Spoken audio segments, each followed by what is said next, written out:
নমস্কার বন্ধুরা, জঙ্গলমহল ভিলেজ ফুডে আপনাদের সকলকে স্বাগত। বড়দের প্রণাম এবং ছোটদের ভালোবাসা জানাই। আশা করি সবাই ভালো আছেন। আজকে আমি আবার চলে এসেছি একটি গ্রাম বাংলার প্রাচীন রেসিপি, অথচ বর্তমান দিনের উপযুক্ত একটি স্বাস্থ্যকর রেসিপি নিয়ে। তো দেখুন, আমি এখানে নিয়ে নিয়েছি কত রকম সবজি। এখানে আছে দেখুন পেঁপে, আলু, কাঁচকলা, বেগুন, আর নিয়ে নিয়েছি একটা মূলো, আর এর সাথে নিয়েছি এই যে কচি কচি লাউ ডগ। এই সবজিগুলো দিয়ে আর এখানে আমাদের গাছের যে গাঁদাল পাতা আছে, গেঁদাল পাতা দিয়ে আমি একটা ঝোল রেসিপি আপনাদের সঙ্গে শেয়ার করব।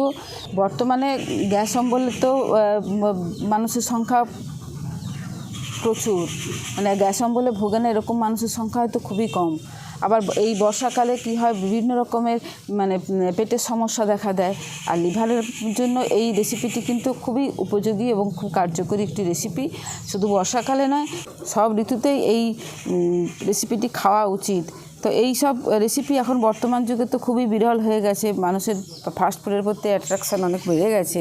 তো চলুন, আমি সেরকমই একটি রেসিপি আপনাদের সঙ্গে শেয়ার করব। তো আমি এখানে সবজিগুলো নিয়ে নিয়েছি, সমস্ত সবজিগুলো। এর সঙ্গে যদি আপনারা পারেন গাজর, এইসব সবজিও কিন্তু মেশাতে পারেন। তো চলুন, আমি আগে গেঁদাল পাতাগুলোকে তুলে নিয়ে আসি।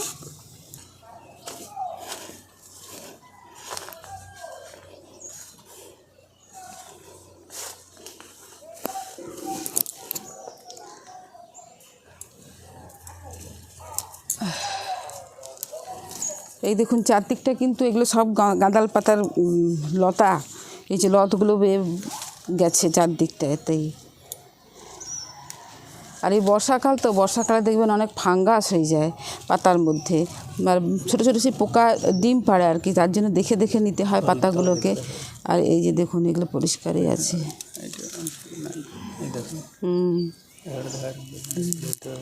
এই যে দেখুন, এই যে পিছন দিকটা দেখুন, এই যে কেমন শিলটাতে সাদা সাদা সাদা সাদা হয়ে আছে। এইরকম পাতাগুলো ফেলে দেবো, এই পাতাগুলো আর নেওয়া যাবে না।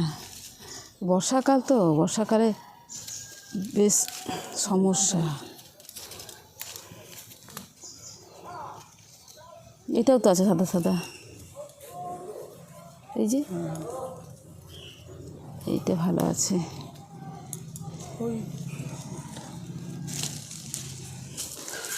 যা এখানটা হয়ে আছে না, এই যে দেখো পোকা আছে, এই যে এইগুলো। হ্যাঁ,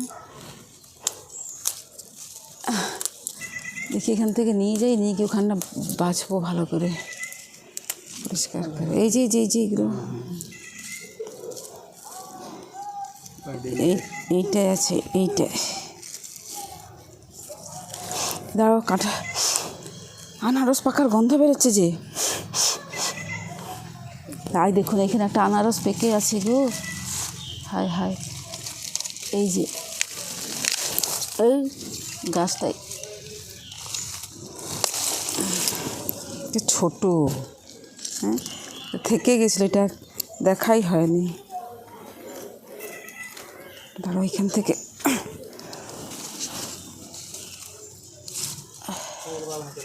হ্যাঁ হ্যাঁ, পোকাগুলো এই পাতাগুলো বেশ পোকাই লেগে গেছে চারদিক পাতাগুলোতে।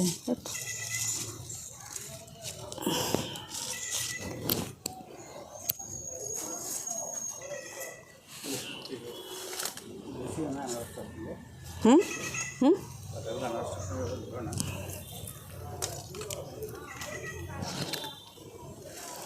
চলুন, এইগুলো পেয়েছি, এইগুলোতেই হয়ে যাবে।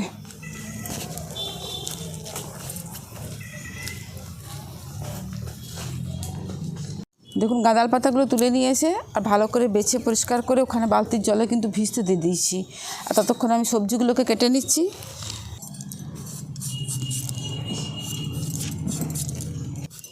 দেখুন, আমাদের এদিকে কিন্তু এই পাতাগুলোকে গাঁদাল পাতা বলে, আর বিভিন্ন জায়গায় বিভিন্ন রকম নাম হয়তো আছে। না, যেমন আমরা এতে বিভূতিভূষণের পথের পাঁচালীতে আছে গন্ধ ভোদাল, সেখানে আছে গন্ধ ভোদাল।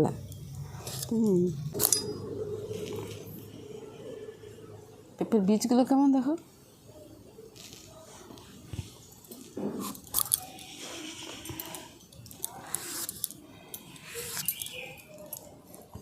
দেখুন, সমস্ত কিছু রেডি করে নিয়েছি।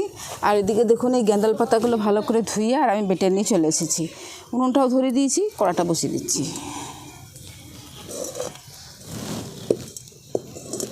কড়াতে দিয়ে দিচ্ছি সরষের তেল। দেখুন তেলটা গরম হয়ে গেছে আর আমি প্রথমে বেগুনগুলোকে ভেজে নেব।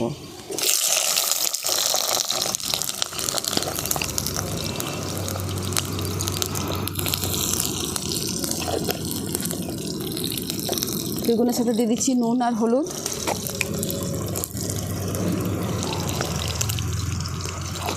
দেখুন বেগুনগুলোকে লাল লাল করে ভেজে নিয়েছি, এরপর আমি তুলে নিচ্ছি।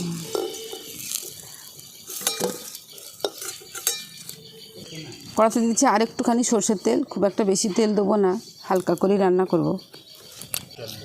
তেলটা গরম হয়ে গেছে, ফোড়নে দিয়ে দিচ্ছি গোটা জিরে আর একটা শুকনো লঙ্কা। ফোড়নটা ভাজা ভাজা হয়ে গেছে, এরপরে আমি সমস্ত সবজি কাটাগুলোকে দিয়ে দিচ্ছি। আলু, পেঁপে, কাঁচকলা, মূলো আর লাউ ডাঁটা।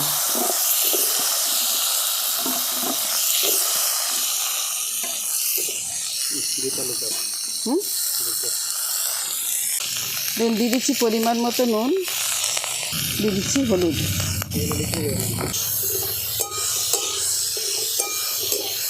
দেখুন নুন হলুদ দিয়ে হালকা করে নেড়ে নিয়েছি, এরপর আমি এটা চাপা দিয়ে দিচ্ছি।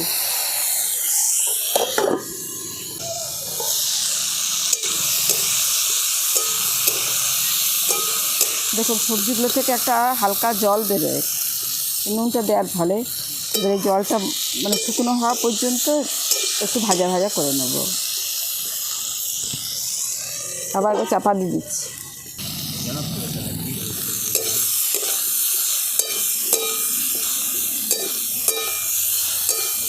দেখুন নুন দেওয়ার ফলে সবজিগুলো থেকে যে একটু একটু জল বেরিয়েছিল সেগুলো সব শুকনো হয়ে গেছে, আর এগুলোকে আমি এবার একটু ভালো করে ভেজে নেব। দেখুন সবজিগুলো প্রায় সেদ্ধ হয়ে এসছে।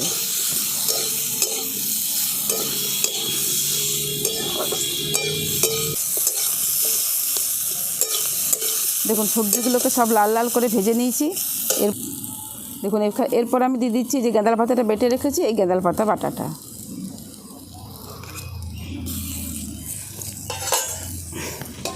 দেখুন এর মধ্যে দিয়ে দিচ্ছি অল্প একটুখানি ধনে গুঁড়ো, খুব একটা বেশি দেবো না, অল্প একটু জিরে গুঁড়ো। দিয়ে দিচ্ছি দুটো চেরা কাঁচা লঙ্কা। সব কিছু আমি একসঙ্গে খুব ভালো করে কষিয়ে নেব। হ্যাঁ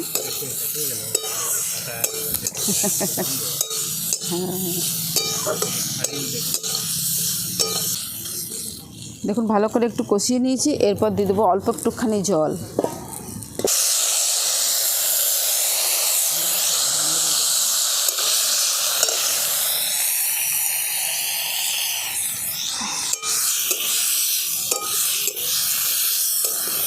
কেমন লাগছে দেখতে রঙটা?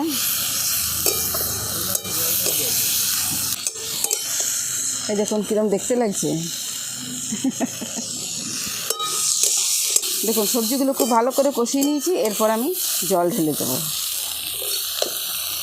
খুব সুন্দর লাগছে দেখতে, কিন্তু বেশ কালো কালো। এরপর দিয়ে দিচ্ছি জল।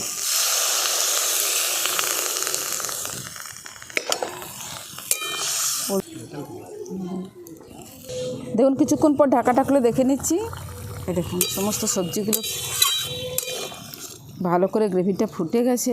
এই দেখুন সবজিগুলোও কিন্তু খুব ভালোভাবে সেদ্ধ হয়ে গেছে, সমস্ত সবজিগুলো সেদ্ধ হয়ে গেছে। এরপর আমি যে ভেজে রেখেছিলাম বেগুনটা দিয়ে দিচ্ছি। বেগুনটা দিয়ে আর একটু ভালো করে ফুটিয়ে নেব। বেগুনটা সবজিগুলোর সঙ্গে একসঙ্গে দিলে কি হয়, খুব ঘাঁটা ঘাঁটা হয়ে যায়, তার জন্য বেগুনটা আমি আগে ভেজে রেখেছিলাম।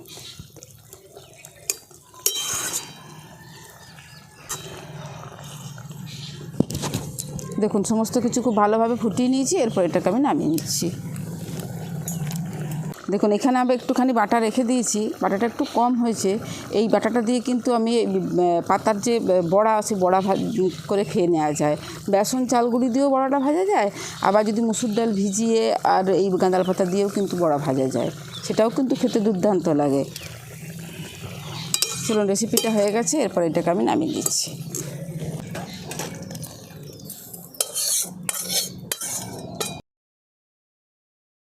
দেখুন তৈরি হয়ে গেল গ্রাম বাংলার হারিয়ে যাওয়া একটি প্রাচীন এবং সুস্বাদু স্বাস্থ্যকর রেসিপি। তো আপনারাও প্লিজ এইভাবে বাড়িতে বানাবেন। আর আজকের রেসিপি কীরকম লাগলো অবশ্যই কমেন্ট করে জানাবেন। ভালো লাগলে জঙ্গলমহল ভিলেজ ফুড চ্যানেলটিকে লাইক, কমেন্ট, শেয়ার করবেন এবং প্লিজ সাবস্ক্রাইব করে দেবেন। পাশে থাকা বেল আইকনটি প্রেস করবেন সবার আগে নোটিফিকেশান পাওয়ার জন্য। প্রত্যেকেই ভালো থাকবেন, সুস্থ থাকবেন, সাবধানে থাকবেন। আজকের ভিডিওটা আমি এখানেই শেষ করছি। আবার আপনাদের সঙ্গে দেখা হবে পরবর্তী আরেকটি ভিডিওতে।